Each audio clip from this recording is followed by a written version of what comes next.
Saya sebagai orang tua, memang juga banyak sekali orang tua mengajak anaknya untuk ikut sholat taraweh. Banyak ada yang tidak mau, tidak semuanya. Banyak yang mau juga banyak. Oleh karena itu trik-trik yang harus kita laksanakan. Satu, orang tua harus memberi contoh dulu. Kalau orang tua memberi contoh, misalnya sholat wajibnya bagus, puasanya bagus, sholat tarawehnya bagus, perilakunya bagus, insya Allah anak pasti akan nurut. Tapi sebaliknya, kalau orang tua tidak memberi contoh yang baik, tidak memberi contoh sholat, tidak memberi contoh puasa, maka anak juga akan tidak mengikuti. Nah, itu baru diajarkan, baik itu sholat, puasa dan lain sebagainya. Jika sudah menginjak usia 10 tahun atau usia balik gitu ya. Kalau misalnya anak perempuan itu kan 10 tahun ada yang sudah haid dan lain sebagainya. Itu kalau tidak sholat maka pukullah. Hadis Rasulullah seperti itu, maka harus. Jadi pukulnya bukan sembarangan ya Mbak Ayu. Jadi jeder gitu. Kalau menurut panjenengan, artinya kita mulai matang sekali dalam kecerdasan spiritual itu di usia berapa? Silakan Bu Anikoh mungkin. Kalau kita mengetok usia itu kayaknya prosesnya masih sampai ketika kita akhir hayat itu masih proses.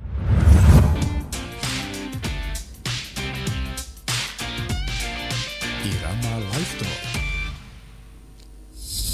Ramadan 1447 di Hijriah, upgrade iman, update kebaikan. Assalamualaikum warahmatullahi wabarakatuh. Selamat pagi pendengar Irama FM yang pagi ini hadir bersama saya Aji Atamimi, tentunya di 88,5 Irama FM. Dan pagi ini ada satu momen spesial karena di Irama FM kedatangan tamu-tamu yang luar biasa yang akan menjadi narasumber dari PCNU Kabupaten Purworejo. Untuk yang sudah gabung, terima kasih gabung via TikTok Irama FM, terus dia via YouTube-nya Irama FM juga terima kasih. Dan pagi hari ini kita ada 3 narasumber dari PCNU Kabupaten Purworejo. Yang pertama, beliau adalah Haji Muhammad Hamron Rusyadi, SPD MPDI. Beliau adalah Ketua LP Ma'arif PCNU Kabupaten Purworejo. Assalamualaikum Pak Hamron. Waalaikumsalam warahmatullahi wabarakatuh. Sehat Pak Hamron? Alhamdulillah sehat. Dan hari ini datang pertama kali ke Irama FM. Nanti kita akan ngobrol-ngobrol tentang kesehatan spiritual. Begitu Pak Hamron. Siap. Oke, beliau adalah Ketua LP Ma'arif. LP Ma'arif adalah lembaga pendidikan Ma'arif di bawah PCNU Kabupaten Purworejo. Bisa cerita sedikit Pak Amron tentang LP Ma'arif, silakan. Terima kasih kepada Direktur Radio FM Purworejo. Perlu saya sampaikan pada LP Ma'arif merupakan lembaga pendidikan di bawah PCNU Kabupaten Purworejo. Perlu saya sampaikan bahwa LP Ma'arif mempunyai lembaga kurang lebih ada 106 lembaga. Mulai dari RA, MI, MTS, SMP, SMA, SMA, dan SMK. Kemudian perlu saya sampaikan juga bahwa LP Ma'arif mempunyai anak didik atau murid kurang lebih 15.000 untuk tahun ajaran 2025-2026. Itu untuk seluruh Kabupaten Purworejo? Seluruh Kabupaten Purworejo. Dan ya, seluruh tingkatan? Iya, mulai dari MI sampai dengan SLTA. Oke, baik. Terima kasih Pak Amron. Sedikit perkenalan dari LP Ma'arif. Dan satu lagi, beliau adalah narasumber kita yang paling cantik hari ini. Oh, enggak ding, ada 2 yang cantik hari ini. Beliau adalah Ibu Lailatul Mahsunah SHI MPD. Beliau adalah Sekretaris ISNU, Ikatan Sarjana Nahdlatul Ulama Kabupaten Purworejo. Assalamualaikum Mbak Laila. Untuk hari ini sehat Bu Iil? Alhamdulillah, sudah tahu nama panggilan saya. Dan mungkin bisa diceritakan sedikit tentang apa itu ISNU, Bu Iil? ISNU itu adalah salah satu lembaga badan otonom dari Nahdlatul Ulama yang didirikan pada tanggal 19 November tahun 1999 di Surabaya. Nah, untuk ISNU sendiri itu adalah sebuah wadah sebenarnya di Nahdlatul Ulama. Wadah siapa? Wadah bagi sarjana-sarjana dan para cendekia di bawah Nahdlatul Ulama gitu. Oke, baik. Untuk Kabupaten Purworejo. Kabupaten Purworejo sendiri untuk ISNU sudah ada gitu ya. Kemudian ini masuk di periode kedua setelah awal dulu ISNU ada di Kabupaten Purworejo sekitar tahun 2013. Oke. Ya, dan pelantikan dan sedikit koreksi Mas Haji ya. Hah? Saya sebagai wakil ketua bukan Oh, sekretaris. wakil ketua. Nanti sekretaris marah nanti. Oke, beliau adalah wakil ketua ISNU, Ikatan Sarjana Nahdlatul Ulama PCNU Kabupaten Purworejo. Baik, terima kasih hadirnya Ibu Lailatul Masunah. Ya, nanti kita akan bahas tentang kecerdasan spiritual dari berbagai aspek, dari LP Ma'arif, dari ISNU, dan satu lagi dari LPTNU PCNU Kabupaten Purworejo. Beliau adalah Dr. Anikoh LCM Magister Teologi Islam dari LPTNU Kabupaten Purworejo. Assalamualaikum, Dokter. Waalaikumsalam warahmatullahi wabarakatuh. Sehat, Dokter, hari ini? Alhamdulillah masih tetap puasa ya. Alhamdulillah. Karena kalau cewek istimewa loh. Betul, istimewa. Ada bonusnya juga kalau Iya. cewek ya. Ada banyak bonus. Tapi hari ini tetap puasa. Terima kasih hadirnya. Bisa diceritakan sedikit tentang apa itu LPTNU, Bu Dokter Aniko? Terima kasih. Kalau LPTNU itu singkatan dari Lembaga Perguruan Tinggi Nahdlatul Ulama. Di bawahnya itu ada beberapa perguruan tinggi yang afiliasinya ke NU. Salah satunya STAINU Purworejo, ada An-Nawawi, Institut Agama Islam An-Nawawi, kemudian ada Al-Iman Bulus, Ma'had Ali Al-Iman Bulus. Yeah. Kemudian satu lagi Polsa, Politeknik Sawunggale. Itu kenapa kok bisa berafiliasi dengan LPTNU? Jadi memang di bawahnya itu. Sebentar. Untuk mic-nya mungkin bisa ditegakkan gitu sedikit. ya. Nah, oke. Terima kasih. Nah. Karena memang sinerginya itu untuk tujuan mengembangkan bagaimana pendidikan di NU terutama di perguruan tingginya. Oke. Kalau LP Ma'aruf itu ada di MTS sama MA-nya, kemudian di perguruan tingginya itu di LPTNU. Oke. Bisa kerjasama di bidang MOU. Karena memang kalau di perguruan tinggi itu tugasnya tridharma ya. Oke, Ada Tridharma perguruan tinggi nggih. Ada penelitian, ada pengajaran, kemudian ada pengabdian. Pengabdian. Salah satunya ini mungkin termasuk pengabdian Ini kepada masyarakat nggih. Kita akan berbagi Walaupun ilmu nggih. sifatnya offline biasanya kan ketemu langsung Nggih. dengan ini. Oke, tapi kita juga on air hari ini. Untuk pendengar Irama bisa bergabung via WA di 085163150885. Sekali lagi di 085163150885. Bisa gabung di WA-nya Irama FM. Nanti bisa menanyakan apapun yang Anda pengen tanyakan tentang kecerdasan spiritual, karena memang di sini semua yang berhubungan dengan kecerdasan spiritual yang kita hadirkan narasumbernya. Ada LP Ma'arif, ada dari ISNU, dan juga dari LPTNU. Untuk warga Nahdliyin juga yang pagi hari ini bisa gabung di 885 Irama FM, thank you. Untuk yang belum bisa gabung, mungkin bisa gabung di streamingnya di Irama Radio ya, sudah dikirim ke PCNU, nanti di share untuk ke bawahnya. Baik, terima kasih. Kita langsung ke pertanyaan yang pertama. Sebenarnya apa sih makna dari kecerdasan spiritual itu? Mungkin dari Pak Amron untuk makna kecerdasan spiritual. Ya. Silakan Pak Amron. Ya, sebelum saya menjawab pertanyaan dari narasumber, perlu saya sampaikan selamat mendengarkan radio FM Purworejo, kepada Irama FM Purworejo, utamanya kepada para Nahdliyin, kepada kepala RA, MI, MTS, dan SLTA di wilayah Lembaga LP Ma'arif Kabupaten Purworejo. Saya akan mencoba menjawab pertanyaan dari panjenengan dari Irama FM. Makna kecerdasan spiritual adalah kemampuan seseorang untuk memahami makna dan tujuan hidup yang lebih dalam, yang menghubungkan antara manusia dengan Tuhan, dengan Allah Subhanahu wa Ta'ala. Sementara itu. Oke, baik. Mungkin ada tambahan dari Ibu Laila tentang makna dari kecerdasan spiritual menurut pandangan Ibu Laila? Oke.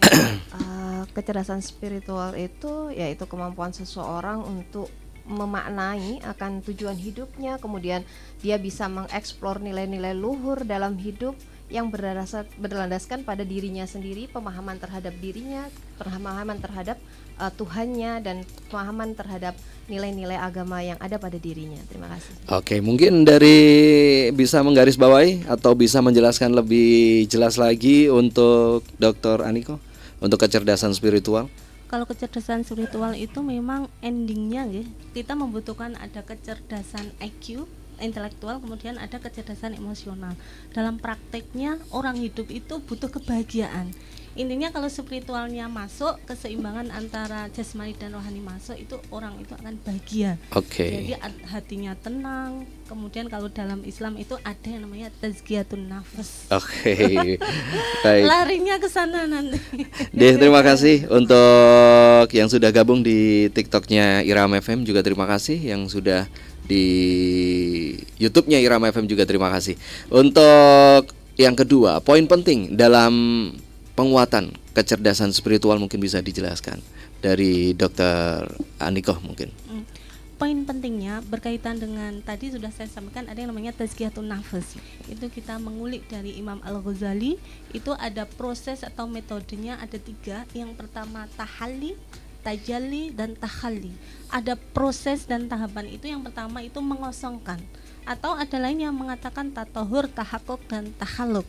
Tatahur itu membersihkan hal-hal yang negatif yang ada pada diri kita, kemudian tahalli itu menghiasi, kemudian tajalli itu menyempurnakan apa yang kita miliki.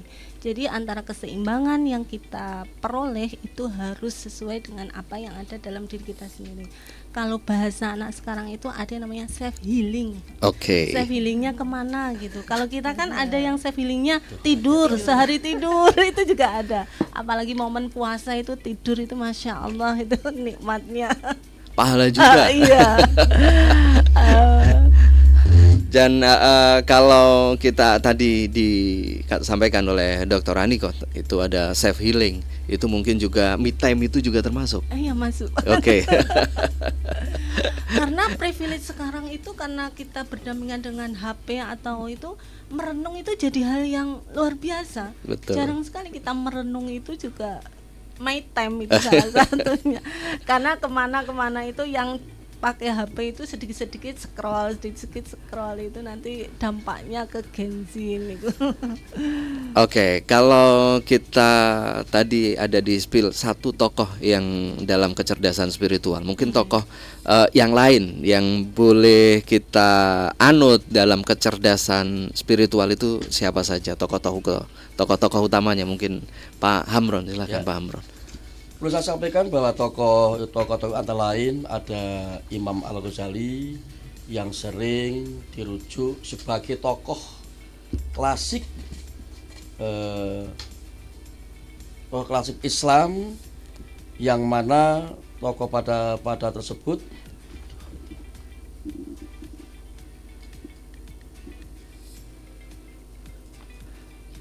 mungkin bisa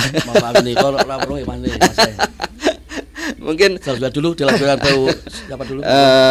Dr. Aniko mungkin bisa diteruskan tadi dari apa yang disampaikan Pak Amron tadi, karena kacamatanya ketinggal Pak Amron tentang Imam Al-Ghazali tadi.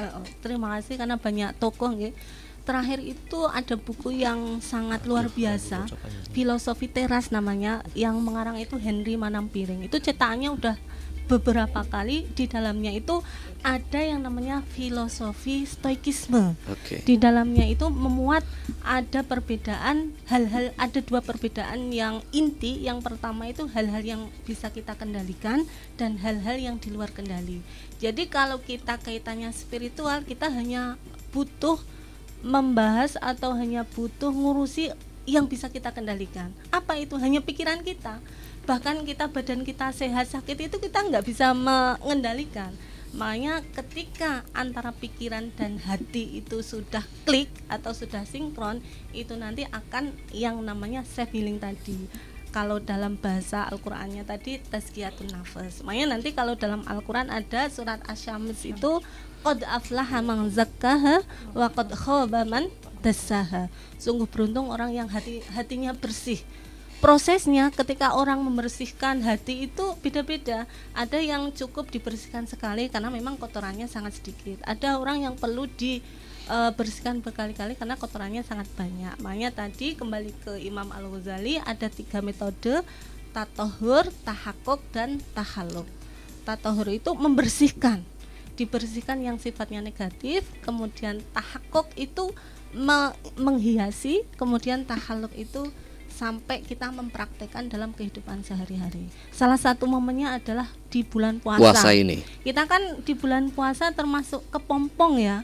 Semuanya akan menjadi kupu-kupu yang indah setelah kita melewati kepompong Ramadan di tahun ini. Oke, dengar tuh yuk ya, kita masih dalam kepompong itu ya. Tapi jangan harap jadi kupu-kupu ketika kita tidak jadi kepompong, karena itu memang melalui proses metamorfosis yang sempurna. Ya, dari ulat menjadi kepompong, kemudian baru kupu-kupu yang indah begitu, nggih. Dan mungkin di quote-quote atau di media sosial yang sekarang ramai atau mungkin sering jadi sekedar ilmu itu, ketika kita tadi seperti disampaikan oleh Bu Aniko, itu diibaratkan ke dalam sebuah gelas itu adalah ada air keruh yang sangat keruh, kemudian kita tuangkan air yang bersih, ibarat itu sebuah kebaikan kita, sebuah doa kita, sebuah sholat kita tuangkan, lama kelamaan yang keruh itu akhirnya akan menjadi bersih juga. Itu seperti itu, mungkin bisa ada sinkronnya juga nggih Bu nggih. Betul nggih. Dibersihkan. Oke. Baik, mungkin kita geser ke Bu Laila. Nah, kegiatan apa saja sebenarnya yang mengarah pada kecerdasan spiritual yang bisa kita lakukan, Bu Laila? Yang simpel-simpel aja. Oke, terima kasih. Sebelum saya menjelaskan tentang kegiatan apa saja, sebenarnya kegiatan ini tuh didasari oleh apa yang disampaikan oleh Bu Aniko tadi sih sebenarnya gitu nggih. Dari dalam Islam itu ada tazkiyatun nafas, dan yang paling penting sebenarnya adalah muhasabatun nafas ya. Sebelum ada tazkiyah itu harus ada muhasabah gitu. Kita harus tahu kesadaran diri kita, refleksi diri kita itu bagaimana gitu. Nah, kalau di tingkatan tokohnya tadi gitu ya, sebenarnya tokoh Islam memang banyak, akan tetapi dalam kehidupan sekarang yang paling ini itu adalah tokoh yang nyata yang membentuk kecerdasan spiritual itu sendiri. Yang pertama adalah tentu ibu. Ibu itu membentuk kecerdasan spiritual anak itu sejak dari dalam kandungan. Nah gitu ya. Jadi anak diperkenalkan Tuhannya dan lain sebagainya. Nah, kalau dalam keluarga sudah terbentuk kecerdasan spiritual yang baik, maka keluar dari keluarga itu anak itu juga akan bisa dan mendapatkan atau membentuk dirinya menjadi seseorang yang punya kecerdasan spiritual luar biasa gitu. Nah, kegiatan apa saja, misalnya kalau di rumah nih, seorang ibu biasanya kan cerewet ya Mas Haji, betul, ya. Betul. Hai sholat gitu kan. Ternyata orang itu ya Bu ya. Gitu ya. Jadi seorang ibu sebagai seorang tokoh single fighter lah istilahnya. Kalau di rumah, kalau bapak kan habis kerja sudah duduk, kadang ayo sholat, hanya seperti itu. Tapi ibu sebagai seorang tokoh yang luar biasa membingkai atau membuat kegiatan-kegiatan di rumah itu untuk membentuk kecerdasan spiritual anak. Contoh yaitu tadi mungkin di saat adzan sholat harus sholat, kemudian ibu mengajarkan, pertama kali yang mengajarkan la ilaha illallah mungkin ya.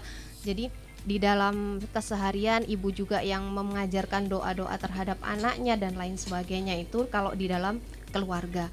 Kemudian di dalam lembaga pendidikan, misalnya di madrasah-madrasah atau di sekolah-sekolah gitu ya, itu ada pertama sebelum memulai pembelajaran kita harus berdoa, kita harus menyerahkan, mempasrahkan diri kita terhadap Tuhan kita agar proses pembelajaran kita berjalan dengan lancar begitu. Kemudian ada kegiatan ekstrakurikuler yang mungkin ada rohis dan lain sebagainya, ada sholat zuhur berjamaah, kemudian atau kalau dalam bulan Ramadan ini saya kira di semua sekolah kayaknya mengadakan ya tadarus Al-Quran. Nah itu biasanya sekolah-sekolah pada berlomba-lomba kira-kira anak didiknya sampai dengan H plus berapa sebelum libur atau H min berapa sebelum libur itu mereka berapa kali hatam sih. Nah, ini juga merupakan kegiatan-kegiatan yang sebenarnya itu kecil ya Bu Anikoh ya. Iya. Kecil tapi itu bisa terlaksana dengan baik, itu suatu yang luar biasa bagi pembentukan karakter dan kecerdasan spiritual siswa begitu. Dan kalau di masyarakat sekarang, dulu kalau masyarakat di bulan Ramadan ini habis Isya kadang Isya tidak jamaah, sekarang ada jamaah gitu ya. Kadang tidak membaca Al-Quran karena ada tadarus, malu terhadap tetangganya kalau nggak pernah tadarus gitu. Akhirnya datanglah ke masjid. Bahasa Jawanya itu raketang 1-2 ayat itu pasti ikut membaca. Nah, ini juga momen yang sangat luar biasa untuk dapat membentuk kecerdasan spiritual bagi masyarakat. Dan mungkin Ramadan ini juga bisa dijadikan starting point untuk mereka-mereka Betul. yang tadinya mungkin belum taat atau mungkin belum secara keseluruhan melaksanakan. Madrasah Ramadan ya. Betul ya. Dan terima kasih yang udah gabung via WA di Rama FM. Terima kasih untuk Mbak Aning yang ada di Sindurjan. Barusan di spill oleh narasumber Ibu Laila barusan ya, di spill narasumber tentang kesabaran ibu kepada anaknya. Nah, tentang sabar, seberapa harusnya ketika kita menanamkan spiritual mulai dari awal ke anak, ketika anak disampaikan suruh sholat ternyata masih belum juga beranjak, masih juga pegang HP, dan harus sampai kapan kita sabarnya, seperti itu. Mungkin bisa dijawab Bu Lela sendiri atau mungkin Bu Aniko. Bu Lela dulu. Oke. Seberapa sabar sebenarnya ibu harus menghadapi anaknya? Iya, ini sepertinya curhatan ibu-ibu dan dilema ibu-ibu zaman now gitu Oke. ya, karena Ini ditanyakan dulu, Mbak Ayu juga seperti itu? Anaknya Apalagi juga? kalau puasa ya Mbak ya, drama membangunkan anak itu drama Jadi, tersendiri itu. memang alat komunikasi yang sekarang berupa HP itu sangat luar biasa membentuk karakter anak-anak kita ya. Sampai kadang apakah salah saya menjadi seorang ibu gitu? Apakah saya terlalu keras terhadap anak saya gitu ya? Intinya begini, sabar itu, kata orang-orang sabar itu ada batasnya. Betul. Gitu ya. Sabar itu ada tidak ada batasnya, maaf. Sabar itu tidak ada batasnya, itu orang-orang. Tapi saya nun sewu ini menyuplik salah satu dari ngendikonya Bu Nyai yang ada di Purworejo. Saya gak enak saya juga nyebutnya ya. Itu pernah berpesan terhadap saya bahwa Mbak Laila, sabar itu ada batasnya. Kalau tabah itu tidak, gitu ya. Nah, bagi seorang ibu itu harusnya pada level tabah. Ya, itu. Kemudian masalah bagaimana cara memberhentikan anak ketika waktu sholat di saat dia main HP dan lain sebagainya. Kita tahu bahwa anak-anak kita itu punya level kecerdasan bertingkat gitu. Makanya Rasulullah SAW mengajarkan pada kita bahwa anak kecil itu mulai dikenalkan Tuhannya, baru dikenalkan gitu nggih. Jadi sampai dengan usia 7 tahun. Usia 7 tahun dia baru disuruh belajar untuk menjalankan perintah dari Tuhannya gitu. Baru 7 tahun. Jadi kalau misalnya ibu-ibu kok anaknya 7 tahun misal SD kelas 1 nggak puasa itu dimarah-marahin, ini juga perlu ada catatan kaki, istilahnya ada tanda kutip bahwa dia belum wajib untuk berpuasa gitu ya. Jadi baru dibelajari, istilahnya mungkin TK puasa, istilahnya kalau di Indonesia itu ada puasa setengah hari masalahnya. Puasa beduk. Puasa beduk gitu ya. Bukan puasa yang sesungguhnya 1 hari. Kemudian nanti setelah SD, nah setelah 9 tahun dan 10 tahun, nah itu baru diajarkan baik itu sholat, puasa dan lain sebagainya. Jika sudah menginjak usia 10 tahun atau usia balik gitu ya. Kalau misalnya anak perempuan itu kan 10 tahun ada yang sudah haid dan lain sebagainya. Itu kalau tidak sholat maka pukullah. Hadis Rasulullah seperti itu, maka harus. Jadi pukulnya bukan sembarangan ya Mbak Ayu. Jadi jeder bukan juga. Istilahnya memerintah dengan keras di usia itu sudah diperbolehkan oleh Rasulullah. Bahkan puasa kalau sudah anak usia 10 tahun wajib untuk puasa 1 hari penuh begitu. Jadi ada tahapan itu, maka ya itu tadi tabah dan terus berusaha, karena ibu itu sebagai madrasatul ula, sebagai lembaga pendidikan pertama bagi anak, maka kita yang menjadi strong woman untuk mendidik anak kita dan membentuk karakternya. Oke, Gitu. baik. Intinya sabar itu tetap harus ada batasnya. Tapi kalau tabah Kalau tabah nggak ada batasnya. Mungkin ada tambahan dari Bu Aniko. Ya. Oh mungkin Pak Amron bisa Ya, menambahkan. perlu saya tambahkan dari Bu Laila bahwa kesabaran seorang ibu itu memang tanggung jawab berat sama sekali. Iya. Contoh, ibu merupakan tanggung jawab di keluarga, juga membina, membimbing, mendidik anak. Apalagi pada bulan puasa ini, pernah juga kita lihat di masyarakat anak-anak yang berumur masih 5 tahun, 6 tahun, 7 tahun, ini untuk dilatih menjalankan ibadah puasa. Ini ada yang bagus juga ada yang tidak. Namun demikian alhamdulillah untuk ibu-ibu yang memang betul-betul untuk membina mendidik putra-putrinya, ini juga banyak yang berhasil. Tadi sampai Bu Laila bahwa anak yang berusia 10 tahun ini memang sudah mulai tidak wajib tapi mulai dikerasi untuk menjalankan ibadah. Kalau tidak diawali dari awal dari usia dini, maka ini besok kalau sudah dewasa juga akan sulit sekali untuk diajak beribadah. Apalagi ini banyak sekali sekarang orang tua yang tidak berbuat puasa, tidak sholat, ini juga akan menjadi momok bagi anak didik. Untuk itu sekali lagi mengharapkan kita mudah-mudahan orang tua ini bisa sabar dan betul-betul bisa membawa anaknya menjadi anak yang soleh dan solihah, bisa menjalankan ibadah dengan baik. Oke, baik, terima kasih. Mungkin ada tambahan dari Bu Aniko yang semakin seru aja nih obrolan kita siang ini. Terima kasih. Kalau mendidik anak itu kita merujuknya ke Sayyidina Ali. Itu ada 7 tahun pertama, 7 tahun kedua, 7 tahun ketiga dan seterusnya. Kalau 7 tahun pertama anak kita itu ibarat raja. Raja itu sebagaimana mungkin kita harus mengikuti apa yang dia inginkan tanpa keluar dari koridor yang ada. Makanya tadi ketika 7 tahun nggak mengikuti aturan, kita bisa sedikit mengerasi dengan memukulnya. Tapi ada aturan sendiri cara memukul kepada anak kita. Karena mereka proses latihan.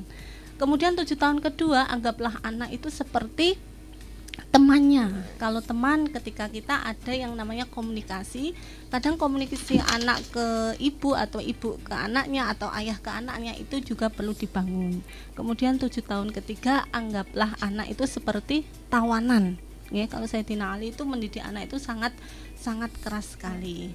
Makanya ini momen puasa mendidik anak itu ada beberapa tahapan ya, ada beberapa cara yang tapi ada poin pentingnya untuk mengajari puasa itu sendiri. Karena puasa itu salah satu rukun Islam. Ketika salah satu rukunnya tidak terlaksana, takutnya nanti impactnya sampai ke dewasa. Oke, baik, terima kasih. Begitu Mbak Aning, jawaban dari 3 narasumber yang saya kira udah cukup memuaskan. Semua dikupas tentang pertanyaan tadi dari Mbak Aning yang udah gabung juga via TikTok ya yuk. Oke, dia via TikTok dari Asti yang Kutarjo. Bagaimana dengan bapak yang diajak taraweh oleh anaknya namun nggak bisa, namun nggak mau ini gimana ini? Gimana Pak Amron sebagai bapak ini, Pak Lurah dan sekaligus Begini, bapak. saya sebagai orang tua memang juga banyak sekali orang tua mengajak anaknya untuk ikut sholat taraweh. Banyak ada yang tidak mau, tidak semuanya. Banyak yang mau juga banyak. Oleh karena itu trik-trik yang harus kita laksanakan, satu, orang tua harus memberi contoh dulu. Kalau orang tua memberi contoh, misalnya sholat wajibnya bagus, puasanya bagus, sholat tarawihnya bagus, perilakunya bagus, insya Allah anak pasti akan nurut. Tapi sebaliknya, kalau orang tua tidak memberi contoh yang baik, tidak memberi contoh sholat, tidak memberi contoh puasa, maka anak juga akan tidak mengikuti apa yang dilakukan orang tua, itu yang diikuti. Sekali lagi, oleh karena itu orang tua harus bisa memberi contoh yang baik terhadap anak. Apalagi pada bulan puasa ini, anak-anak yang belum dewasa, belum balik, maka harus diajak ke musola, ke masjid maupun ke surau untuk melaksanakan ibadah puasa, ibadah sholat tarawih, tadarus Al-Quran. Ini harapan kita agar nanti anak-anak didik kita ke depan, anak-anak kita menjadi anak-anak yang baik, anak-anak yang soleh, bisa bertanggung jawab berbanding nusa bangsa dan agama. Terima kasih. Oke, baik, itu dari Asti yang dari Kutarjo, Mbak Asti yang udah gabung via TikTok. Dan selamat siang juga yang dari Surabaya via TikTok juga. Selamat siang untuk Mas, Mbak, dan salam dari Surabaya dari Pak Abdul untuk pendengar, untuk narasumber-narasumber di Rama FM. Terima kasih Pak Abdul. Dan juga kita kembali lagi ke topik kita tentang kecerdasan spiritual. Kalau kita ngobrol kecerdasan spiritual, endingnya atau boleh dikatakan katamnya kecerdasan spiritual itu di usia berapa? kalau menurut panjenengan, artinya kita mulai matang sekali dalam kecerdasan spiritual itu di usia berapa? Silakan Bu Anikoh mungkin. Kalau kita mengetok usia itu kayaknya prosesnya masih sampai ketika kita akhir hayat itu masih proses. Oke, masih proses. Masih proses. Oke, siap. Karena ketika kita berpuasa itu tahapannya itu salah satu resilient ya untuk ketahanan diri, bagaimana kita meningkatkan spiritualitas kita dalam kehidupan sehari-hari. Bahkan orang berpuasa itu hanya kadang puasanya untuk menahan lapar dan minum saja. Jadi dia tidak dapat apa-apa kecuali puasa dengan nahan lapar dan dahaga. Kemudian ketika kita melakukan puasa tanpa aktivitas yang bermanfaat, itu nanti impactnya, dampaknya ke diri kita itu juga ada berpengaruh.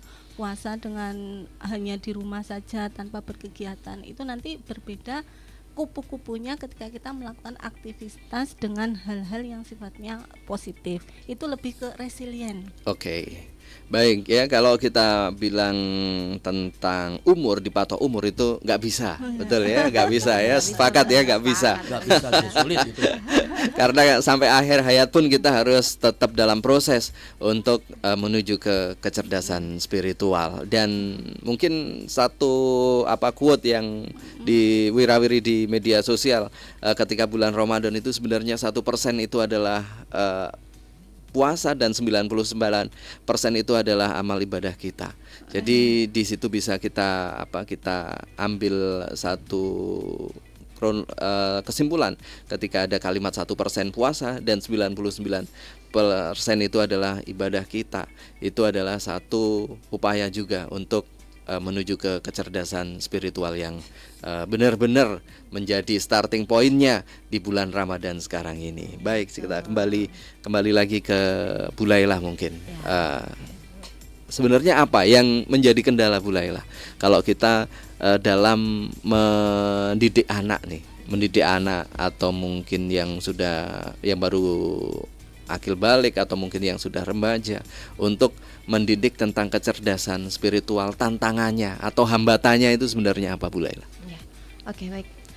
Sebenarnya tantangan hambatan kita sebagai orang tua dalam mendidik anak untuk kecerdasan spiritual itu sebenarnya dimulai dari diri kita sendiri dulu. Apakah kita sudah lolos atau lulus untuk menempatkan diri kita pada kecerdasan spiritual itu sendiri? Kenapa saya bilang seperti itu? Karena kecerdasan spiritual sendiri itu dimulai dari kesadaran diri. Apakah orang tua itu sadar akan dirinya sebagai orang tua sehingga dia bisa mendidik anaknya? Kemudian apakah orang tua itu bisa memaknai makna hidupnya? Kemudian apakah orang tua itu memiliki nilai positif sama anaknya? Nah, itu juga menjadi dasar dari bagaimana cara untuk menghilangkan kendala kecerdasan spiritual itu. Kenapa di situ ada ketahanan? Karena begini Mas Haji, kendala kita dalam membentuk seorang anak memiliki kecerdasan spiritual yang tadi saya sampaikan di awal bahwa dimulai dari rahim ya. Kalau seorang ibu, bagaimana ibu itu mendidik di rahim, bagaimana anaknya sering dibacakan ayat suci Al-Qur'an, kemudian minimal, nah ini yang kadang kita tidak sadar dan itu tapi kita lakukan. Contoh di saat hamil, ibu kerap kali berbohong. Ini itu sesuatu yang kecil tapi kadang kita lakukan. Nah, padahal di dalam kandungan anak kita itu tahu mendengar, kalau kita itu mendengar kalau kita itu bohong. Nah, bagaimana kalau kita akan menghadapi kendala setelah anak itu lahir sedangkan awalnya kita sudah seperti itu. Nah, sekarang bagaimana, akan ada pertanyaan seperti ini. Bagaimana kalau anak itu sudah terlanjur lahir? Nah, kita membentuknya seperti apa? Nah, sedangkan kendalanya kita itu sekarang ada HP, ada lingkungan yang nuwun sewu ya. Dari segi bahasa anak-anak sangat luar biasa pengaruhnya. Kadang saya sendiri yang punya anak kecil saja kok dapat kata-kata itu dari mana, Dek? Dari teman. Nah, ini tuh. Nah, jadi sebagai seorang ibu yang mana menjadi garda utama di dalam rumah gitu ya, menjadi madrasatul ula, ibu harus sering berkomunikasi dengan anak. Jadi jangan sampai jadi orang tua yang cuek.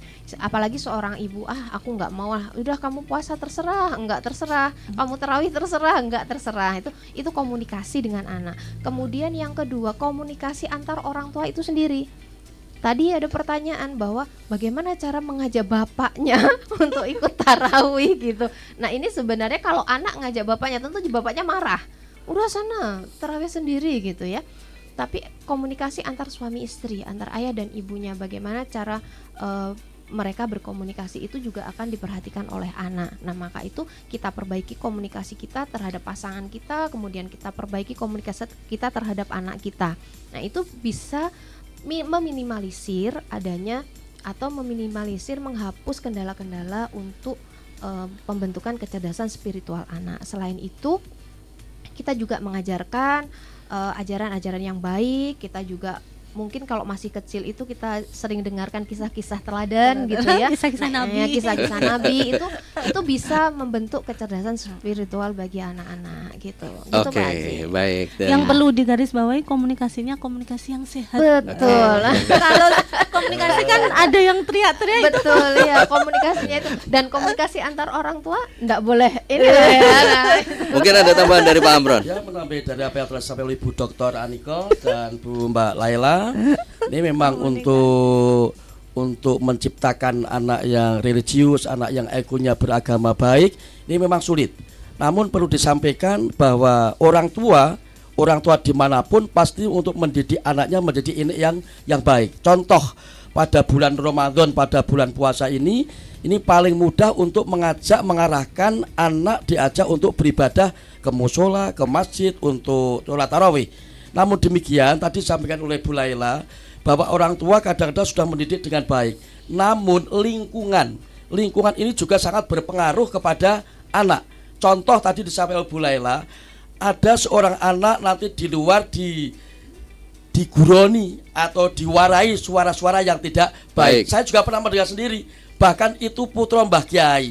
Di rumah diajak baik, bicara baik, tapi di luar diajak untuk bicara tidak baik. Baik dari siapa? Dari teman. Ini otomatis akan menjatuhkan atau akan menyulitkan bagi orang tua untuk mengajak hal-hal yang baik. Untuk itu kita garis bawahi bahwa orang tua dimanapun, utamanya adalah umat Islam, mendidik anak pasti mendidik dengan cara yang baik. Ini harapan kita, mudah-mudahan di Ramadan tahun ini bisa meningkatkan orang tua mendidik anak, dan mudah-mudahan semua yang diharapkan oleh orang tua bisa diikuti oleh anak-anaknya. Terima kasih. Oke, baik, terima kasih yang udah gabung di TikTok Irama FM juga dari Mbak Yatunis. Terima kasih Mbak. Tidak komentar apa-apa, cuman terima kasih, saya menyimak. Dan ada pertanyaan juga, bagaimana istilah di bulan Ramadan para setan itu dipenjara saat bulan suci Ramadan. Kalau ternyata masih banyak orang yang muslim malah sholat atau masih menunda-nunda sholat dan malas puasa. Ini dari WA tanpa nama di 018 ya. Dan satu lagi, kenapa ketika Ramadan masih banyak emosi atau tidak tahan emosi? Bagaimana solusinya? Dari Aan via Messenger atau DM TikTok. Makasih ya untuk Mas Aan dan Mbak Yatunis dan juga yang tadi tanpa nama. Mungkin bisa dijawab dulu. Ini dari yang bisa menjawab tentang istilah para setan di penjara, tapi nyatanya masih banyak aja yang diajak sholat nggak mau, sholat ditunda-tunda, bahkan puasa enggak, bahkan marung dan lain sebagainya. Silakan. Nah, oke. Sebenarnya saya mencoba menjawab Oke, ya, nanti siap. dilengkapi oleh Mbak Aniko. Jadi setan di penjara itu memang iya, setan itu dibelenggu gitu ya. Nah, tapi bagaimana kok banyak yang nggak sholat, banyak yang nggak puasa dan lain sebagainya. Itu sebenarnya, nah kita tahu bahwa puasa kita itu adalah menahan hawa nafsu, dan peperangan yang paling besar pada diri manusia adalah berperang melawan hawa nafsu gitu. Jadi nafsu itu bukan sebuah keinginan yang meledak-ledak atau keinginan yang tanpa rem dan lain sebagainya, itu bukan sebenarnya. Jadi nafsu itu sendiri adalah nun sewu ya. Kita malas itu nafsu sebenarnya gitu. Kita marah-marah itu sebenarnya bukan setan yang bikin marah-marah kita ya, itu nafsu kita gitu. Makanya puasa ini adalah sebuah madrasah atau pendidikan yang sangat luar biasa bagi seorang manusia untuk bagaimana dia itu menahan hawa nafsunya. Jadi kalau setan, oke lah, setan itu dibelenggu karena setan nggak kemana-mana gitu ya. Karena kan yang ada pada diri kita itulah hawa nafsu kita. kita marah-marah, kita tidak bisa menahan kemarahan, kita tidak bisa menahan lapar, kita tidak bisa menahan haus, bahkan nuwun sewu. Kadang ada orang kita berpuasa niat, ada orang beli jajan yang kita suka aja kita sudah aduh enak banget nah itu ya. Terus kemudian ada nuwun sewu, kalau di sini ada itu ya, pasar takjil itu Ada ya. Wah, di samping Irama sudah ini. puasa dari mulai imsak selesai gitu, imsak sudah menahan diri sampai dengan jam 5, wah lihat pasar Ramadan. Kebetulan panas ter-ter gitu ya, Iya, panas ter panas. itu panas sekali. Nah di situ ada es. Akhirnya belilah niat untuk berbuka. Tapi karena nafsu kita yang lebih mendominasi, kita berbuka di saat detik-detik mau berbuka itu sendiri gitu ya. Jadi kalau menurut saya betul itu, setan itu ya dibelenggu, akan tapi yang tidak dibelenggu itu adalah hawa nafsu kita yang itu yang harus kita perangi betul gitu ya. Betul. Mungkin ditambahi oleh Mbak Niko.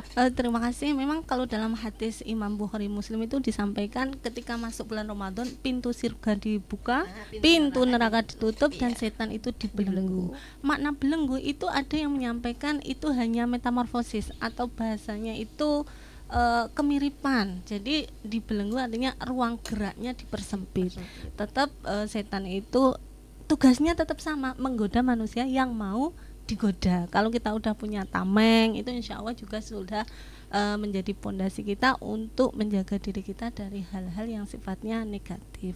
Untuk itu momen di bulan Ramadan ini menjadi PR kita, PR yang sebelumnya dikerjakan mungkin bisa ditambahkan, dinaikkan untuk meningkatkan keimanan dan ketakwaan kita selama bulan Ramadan. Sebagaimana firman Allah, ya ayyuhalladzina amanu kutiba alaikumusiyam kama kutiba alal ladzina min qablikum la'allakum tattaqun. Tujuannya untuk menjadi orang-orang yang bertakwa. PR-nya kapan? Apakah kita sudah menjadi orang bertakwa? Kalau bertakwa iya, mungkin belum maksimal untuk menjalankan perintahnya dan menjauhi larangannya.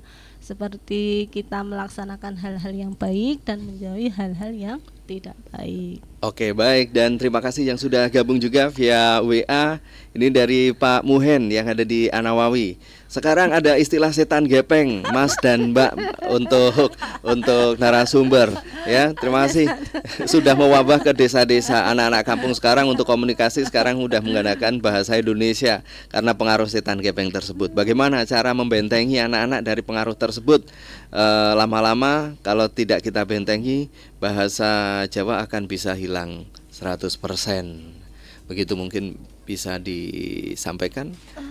Kalau masalah bahasa, saya singgung sedikit. Kalau masalah bahasa, entah itu bahasa Jawa atau bahasa Indonesia, sebenarnya kalau bahasa Indonesia itu bahasa nasional kita ya. Betul. Mau dimanapun atau sampai ke ujung Indonesia yang paling pucuk pun itu istilahnya, itu pakai bahasa Indonesia itu wajar gitu. Akan tapi kan ada bahasa Indonesia itu yang sekarang ada dinamakan bahasa gaul. Nah, kalau dalam bahasa Arab itu bahasa amiyah ya, yang bahasa gaulnya gitu. Mungkin itu yang dimaksud menjadi Pak Buhen, resep, ya? yang Yeah. dimaksud, karena kalau bahasa Indonesia sendiri itu kan bahasa nasional dan Oke. kita wajib mengajarkan terhadap anak-anak kita. Kenapa? Karena semua literasi yang itu basicnya itu adalah dari Indonesia sendiri, bukan literasi dari luar negeri gitu ya. Itu berbahasa Indonesia dan Oke. anak-anak kita kalau nggak tahu bahasa Indonesia ya gimana kan. Betul. Gitu. Kemudian masalah nanti bahasa Jawa itu hilang atau tidak, semua berawal dari rumah. Kenapa? Karena di sekolah itu hanya pelajaran bahasa Jawa itu hanya 2 jam 2 per jam minggu pelajaran, dan betul. itu nuwun sewu saja Mas Haji, karena bahasa Jawa saya dengan bahasa Jawa orang Jawa Tengah, karena saya dari Jawa Timur gitu ya aslinya, itu mungkin berbeda. Jadi kalau di Jawa Timur itu, kalau di sini mungkin sampean itu jarang digunakan, digunakannya kue misalnya ya, untuk seumuran gitu. Tapi kalau di Jawa Timur itu bahasa yang digunakan itu sampean atau awakmu gitu. Nah, itu kan sudah berbeda. Saya rasa untuk dari segi bahasa mungkin yang dimaksud oleh Pak Muhen itu bahasa gaul yang nun sewu kurang bisa diadaptasi oleh anak-anak gitu ya. Kemudian untuk masalah setan gepeng, nah ini dilema terbesar atau ujian terbesar bagi kecerdasan spiritual anak, bagi tantangan bagi seorang ibu atau orang tua. Kenapa? Karena sekarang pendidikan saat ini hampir semua pakai HP. Anak saya saja les itu sekarang kalau mengerjakan soal itu lewat HP. Jadi les juga bawa HP, Oke. gitu kan. Nah, tadi bagaimana caranya? Berarti kita sendiri di dalam rumah juga harus menekankan bahwa itu adalah alat komunikasi, just alat komunikasi yang bisa digunakan untuk hal-hal positif, bukan untuk hal-hal negatif gitu. Kemudian bagaimana caranya itu? Ya kita batasi. Contoh misalnya ada orang tua yang membatasi anaknya dalam penggunaan HP seminggu hanya 2 hari. 2 hari itu pun hanya 2 jam atau 1 jam. Nah, itu bagaimana cara pendidikan di dalam rumah sendiri sebenarnya. Tapi kalau di sekolah, karena sekolah itu juga media komunikasi dan sekarang pun sebagai media untuk pembelajaran, maka itu juga tidak bisa. Pembatasannya mungkin hanya sampai dari mungkin cari-cari info atau untuk mengerjakan soal, mungkin itu ya. Karena kan ujian sekarang juga ada beberapa sekolah yang ujiannya itu pakai HP ya, kalau nggak salah, bahkan Penugasan. penugasan dan lain sebagainya. Dan ada sekolah yang di bawah pondok pesantren itu berkomunikasi dengan pengurus pesantrennya bahwa kalau STS atau SAS dan lain sebagainya itu anaknya pakai HP gitu. Jadi semua berasal dari pendidikan rumah, bagaimana orang tua membatasi anaknya untuk penggunaan HP, penggunaannya di sini dalam tanda kutip untuk main dan lain sebagainya.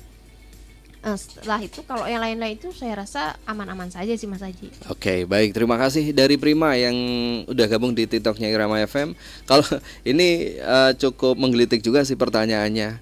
Kalau meninggal di bulan Ramadan apakah langsung masuk surga? Karena pintu nerakanya kan ditutup. Terima kasih. Butuh pembahasan yang kompleks kalau ini. Silakan. Siapa yang akan menjawab ini? Monggo Pak Amran. Terima kasih bisa jawab. Untuk meninggal di bulan puasa, kemudian ada anggapan langsung bisa masuk surga.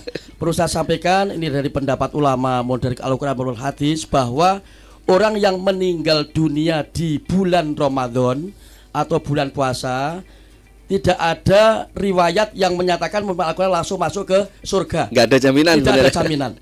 Tergantung tingkah laku kita, perbuatan kita, ibadah kita. Kalau ibadah kita baik, memenuhi syarat rukunnya, puasa dijalankan, kemudian sholat juga dijalankan, membayar zakat dijalankan, berbaik dengan orang tua dilaksanakan, insya Allah semua itu yang akan bisa menyebabkan kita masuk ke surganya Allah Subhanahu wa Ta'ala. Kalau orang Islam kok mati pada bulan Ramadan masuk surga, enak banget itu. Karena itu Mas Aji, sekali lagi, bahwa belum pernah kita mendengar dari pondok pesantren manapun, Mbah Kiai manapun yang menyampaikan bahwa meninggal pada bulan Ramadan itu tidak jaminan masuk surga. Intinya bahwa orang masuk surga itu karena punya akhlak yang baik, punya amal yang baik, tidak banyak amal yang tidak baik. Ini baru kita mungkin kita bisa masuk ke Allah Subhanahu wa Ta'ala. Insyaallah. Terima kasih Pak Haji. Baik, makasih Lebih Prima. ke husnul khotimah insya Allah ya. Kembalinya. Iya, jadi sebenarnya gini Mas Haji, orang meninggal di bulan Ramadan tuh apakah langsung masuk surga? Kita tahu bahwa tahapan masuk surga itu panjang gitu ya. Meninggal Tapi udah punya kuncinya. di alam kubur gitu ya. Kemudian itu tadi apa yang dikatakan Pak Hamran bahwa kita sholat, kita itu sebenarnya adalah tiket. Jadi kalau kita nonton konser, nah apa yang kita lakukan? Kita membeli tiket, kita sebelumnya antri dan proses untuk mendapatkan tiket itu adalah kita puasa, kita sholat dan lain sebagainya.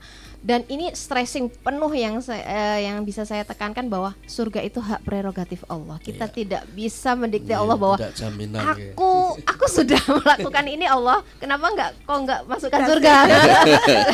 Lane Allahnya bilang gini, lo sakarepku tuh lah repot dan Oke, Gitu. Tapi baik. juga harus bayar hutang puasa loh kalau itu. Oke. iya, Nanti kalau maksudnya itu ke betul, fidyah. ke Enggak, fidyah, ketika ya. dia meninggal di bulan Ramadan, katakanlah tanggal 15 Ramadan dia meninggal, berarti 15 hari. tanggal itu Iya, dia Kurang 15 ya. Oke. sebelumnya kalau dia Oke. belum kuat puasa dia harus bayar fidyah, Oke. terutama Iya, untuk betul. keluarganya itu. Oke, baik. Karena memang di bulan Ramadan ada malam yang 1000 lebih baik Iya, daripada 1000 bulan. 1000 bulan. Oke, baik. Dan ada satu yang kemarin saya baca di media sosial. Ini saya pengen tahu jawaban dari Dr. Haniko.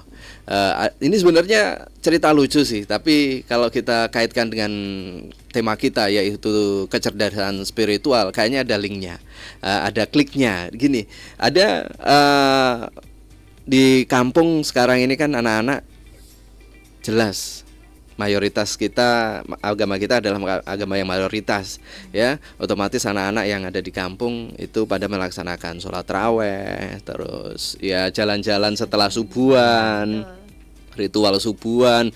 Nah, di satu perumahan itu ada anak-anak yang taruhlah 5 anak itu teman akrab, yang satu non-Islam. Ya, anak-anak ini yang satu non-Islam. Kemudian ternyata yang non-Islam ini kan karena teman-temannya 4 ini Islam, Muslim, dan ke musola, takjil bareng, terus jamaah isya, kemudian taraweh. Akhirnya si anak ini ikut ritual lah, ikut ya sholat raweh lah, ya ikut di masjid lah. Padahal dia sudah disampaikan sama bapaknya sama ibunya. Bapaknya sama ibunya pun juga tidak keras-keras karena dia masih kecil kan, masih kecil, tidak keras-keras. Akhirnya sudah diberitahu ternyata kamu itu bukan muslim, ya kamu itu bukan muslim, nggak usah ikut itu. Tapi ternyata si anak ini malah jawab, loh kata si taruhlah satu namanya Aji lah, kata si Aji boleh kan, yuk Aji kan dipanggil sama dia, sama anaknya itu dihadapkan kepada orang tua yang non muslim tadi. Ini kata Aji boleh kan Ci, ya si Aji karena dia anak-anak, dia bilang iya boleh, mending seperti itu. Nah, ini bagaimana menghadapi sikap yang seperti ini, Bu Anika? Karena memang masih anak-anak ya. Namanya juga anak-anak. Yeah. Tapi memang kalau dalam agama Islam itu ada hadis yang menyampaikan bunyal Islam ala khamsin. Jadi agama Islam itu dibangun ada 5 perkara. Yang pertama adalah syahadat, kemudian yang kedua sholat, yang ketiga zakat, 4 puasa, kemudian yang 5 haji. Itu menjadi pondasi awal atau yang dinamakan biasanya rukun Islam. Kalau kita melihat anak itu memang luar biasa pengaruhnya. Bahkan kalau muslim itu mayoritas, anak satu itu tentunya mau nggak mau pengen jadi temannya. Karena di usia anak-anak yang didengar adalah kata temannya. Kalau kecil mungkin kata ibuku nggak boleh kayak gini. Tapi kalau udah berteman, udah punya teman, dia punya dunia sendiri. Jadi hidayah itu mungkin kita juga nggak tahu nih. Tapi itu ya kalau dia masih anak-anak, insya Allah ketika dia meninggal walaupun dia non-Islam itu juga tetap masuk surga karena belum masuk ke hisabnya. Tapi untuk menghadapi ombak riak kehidupan itu kan dia juga masih ada beberapa tahapan lagi, yang mana ketika dia sudah syahadat otomatis dia juga harus berpuasa. Bahkan menariknya kalau anak laki-laki ya, itu berkembang otak kanan dan otak kirinya itu di usia 20 kalau menurut neurosen. Kenapa? Makanya kalau anak-anak itu yang dari awal kita ibu-ibu itu harus super sabar, nggak hanya sabar dok, super sabar gitu. Karena super sabar. Dilala saya alhamdulillah punya anak 3 cowok semua. Jadi itu limited edition kesabarannya ya kadang menjadi emak-emak lampir. Apalagi momen puasa, puasa harus ditahan, puasa ditahan. Kadang jadi mak lampir, kadang jadi ustazah, kadang ya. jadi ibu peri, kadang jadi ibu Mas Haji peri. anaknya 3 cowok-cowok.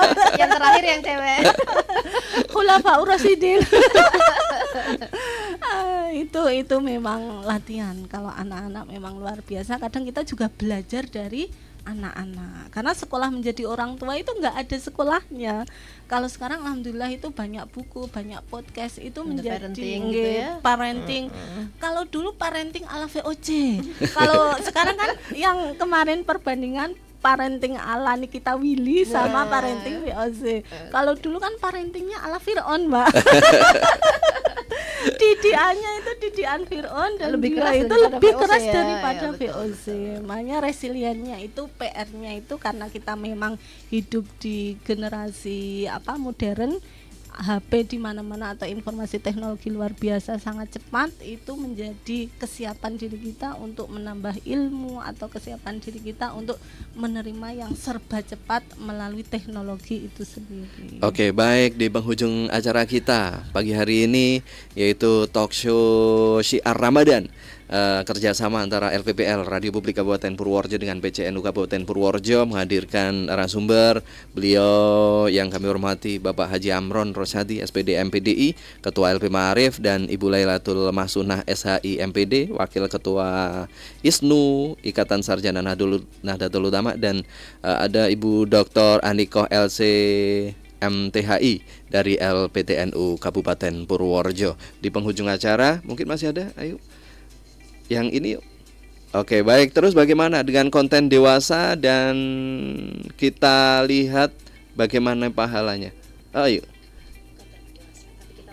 Oke, terus bagaimana dengan konten dewasa yang tidak sengaja kita lihat, ya, bagaimana pahala kita, pahala puasa kita.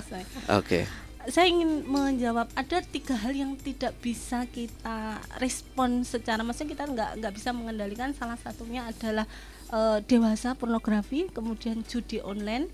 Itu yang ketiga itu kaitannya dengan pinjaman online atau pinjol. Itu bahkan ketika algoritmanya kita sering buka hal-hal yang sifatnya negatif atau pornografi, itu nanti algoritmanya muncul terus. Oke, baik. Makanya itu menurut saya tidak buka pun, masih dalam pikiran pun itu sudah bisa merespon loh. Ya. Keren ya. Iya, kerennya sekali itu.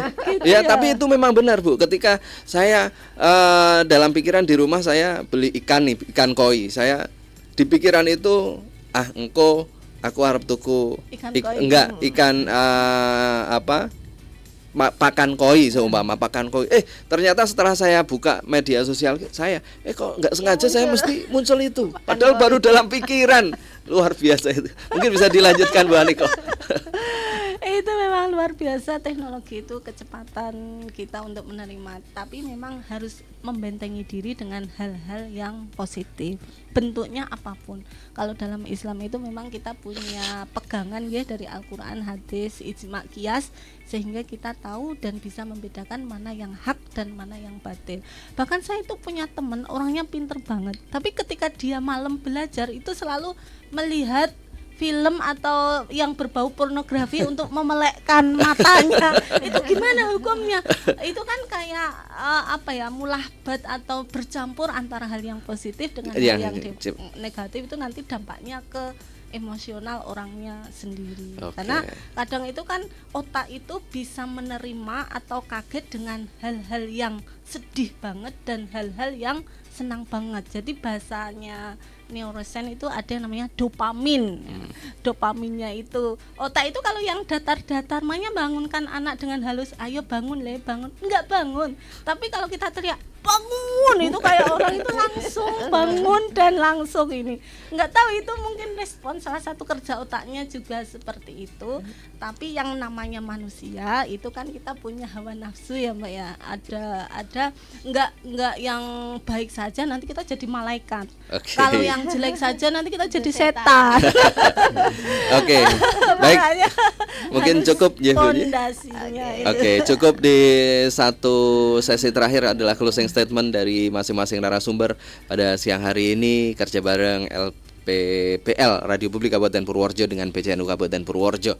Mungkin dari Pak Amron 1 kalimat 2 kalimat untuk closing statement pada siang hari ini. Silakan Pak Amron tentang kecerdasan spiritual. Tentang kecerdasan spiritual yang baru saja disampaikan oleh beberapa narasumber, dari Dr. Aniko, dari Bu Laila, dari Bu Laila, dan dari saya sendiri. Saya menggarisbawahi bahwa dengan pendidikan berkarakter agama ini betul-betul memang harus dilaksanakan dengan sebaik mungkin, dan orang tua, kedua orang tua sebagai orang tua untuk bisa membimbing, mendidik anak dengan baik, sehingga betul-betul orang tua ini dipercaya oleh anaknya, dan anak harus betul-betul bisa mencontoh orang tuanya, tapi orang tuanya harus bisa memberi contoh yang baik dulu. Yang terakhir, atas nama LP Ma'arif Purworejo juga menyampaikan terima kasih kepada Radio Irama FM yang telah mengundang saya selaku LP Ma'arif menyampaikan jaya terus Radio Irama FM di Purworejo yang semoga dicintai oleh masyarakat Kabupaten Purworejo. Dan saya juga menyampaikan kepada Bapak Ibu Kepala RA, MI, MTS dan SMA, monggo untuk PSB yang akan datang ini betul-betul dimaksimalkan sehingga kalau tahun 2025 LP Ma'arif punya murid kurang lebih 15.000. Target kita untuk tahun 2026, 2027 paling tidak bisa mencapai 16.000. Dan perlu saya sampaikan kepada Radio FM, Radio Irama FM bahwa untuk prestasi LP Ma'arif Kabupaten Purworejo diantaranya adalah juara Porsema tingkat provinsi Jawa Tengah masuk 9 besar. Kemudian di samping itu juga LP Ma'arif Purworejo dengan jumlah kurang lebih ada 106 lembaga pendidikan. Ini juga sering ikut lomba-lomba seperti ada Porsema, ada Porseni dan Popda. Alhamdulillah juga banyak yang meraih prestasi. Di antara juga ada MI Lubang Indangan, itu adalah juara Maxim Band atau Drum Band tingkat Kabupaten Purworejo tahun 2025. Oke, baik. Dan Terima kemudian, kasih. Saya sampaikan pada Radio FM ini untuk penerimaan siswa baru ini sudah dimulai. Di antaranya SMK VIP Kemiri juga sudah bergabung dengan Radio Irama FM untuk promosi untuk mencari murid agar bisa lebih banyak lagi muridnya. Yang terakhir, sekali lagi terima kasih atas undangan dari Radio FM yang dimotori oleh PCNU Kabupaten Purworejo.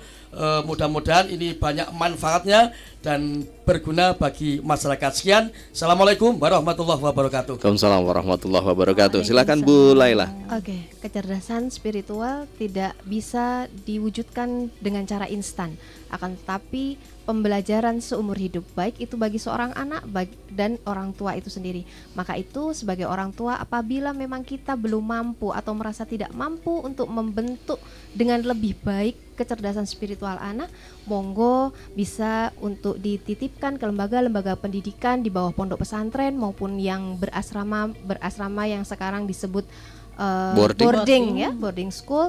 Silahkan, di sana juga ada guru-guru yang sangat luar biasa yang mampu mendidik anak-anak kita untuk menjadi insan yang luar biasa dan mampu mempunyai kecerdasan spiritual yang sangat baik, yang luar biasa, yang nanti akan menjadi bekal dalam hidupnya. Mungkin itu Mas Aji, terima kasih kesempatannya. Oke, baik, terima kasih Bu Lailatul Mahsunah. Dan ditutup closing statement dari Ibu Dr. Ani, kok silakan.